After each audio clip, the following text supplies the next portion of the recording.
disepakati dengan NPM 2153021004 dari Prodi Pendidikan Matematika Fakultas Keguruan dan Ilmu Pendidikan. Di sini saya akan melanjutkan materi undang-undang tentang kepramukaan, yaitu pasal 9 sampai dengan pasal 16. Pasal 9 yaitu kecakapan, sebagaimana yang dimaksudkan dengan pasal 5 yang terdiri atas kecakapan umum dan kecakapan khusus. Pasal 10 terdiri dari 1. Kegiatan pendidikan kepramukaan dilaksanakan dengan menggunakan sistem AMONG. 2.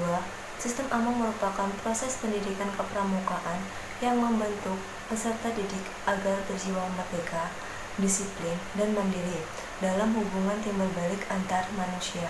3. Sistem AMONG sebagaimana dimaksud pada ayat 1 dan ayat 2 dilaksanakan dengan menerapkan prinsip kepemimpinan, yaitu di depan menjadi teladan, di tengah membangun kemauan, dan di belakang mendorong dan memberikan motivasi kemandirian. Pasal 11. Pendidikan kepramukaan dalam sistem pendidikan nasional termasuk dalam jalur pendidikan non-formal yang diperkaya dengan pendidikan nilai-nilai gerakan pramuka dalam pembentukan kepribadian yang berakhlak mulia, berjiwa patriotik, taat hukum, disiplin, menjunjung tinggi nilai-nilai luhur bangsa, dan memiliki kecakapan hidup. Pasal 12. Jenjang pendidikan kepramukaan terdiri atas jenjang kependidikan, yaitu A. Siaga, termasuk dalam pendidikan SD, penggalang untuk SMP, penegak untuk SMA, dan pendega untuk anak kuliahan atau mahasiswa. Pasal 13 terdiri dari 1. Setiap warga negara Indonesia yang berusia 7 sampai dengan 25 tahun berhak ikut serta sebagai peserta didik dalam pendidikan kepramukaan. Kedua, peserta didik sebagaimana dimaksud pada ayat 1 yang terdiri atas 1. Pramuka siaga, 2. Pramuka penggalang, 3. Pramuka penegak, dan 4. Pramuka pendega. 3. Peserta didik sebagaimana yang dimaksud pada ayat 1 dalam pendidikan kepramukaan disebut anggota muda. 4. Terdiri dari 1. Tenaga pendidikan dalam pendidikan kepramukaan terdiri atas 1. Pembina, 2. Pelatih, 3. Pamong, dan 4. Instruktur.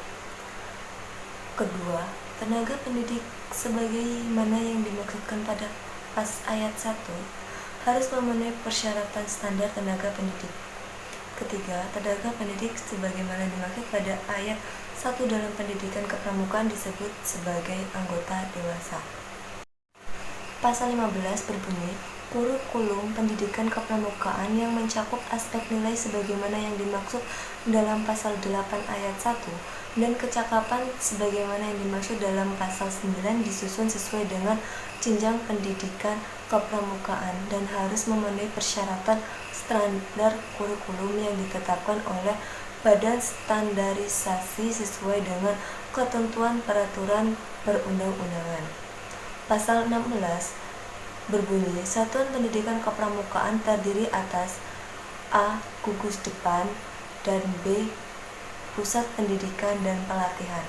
Materi yang bisa saya sampaikan, kurang lebihnya saya mohon maaf. Saya akhiri, wabillahi taufiq wal hidayah. Wassalamualaikum warahmatullahi wabarakatuh.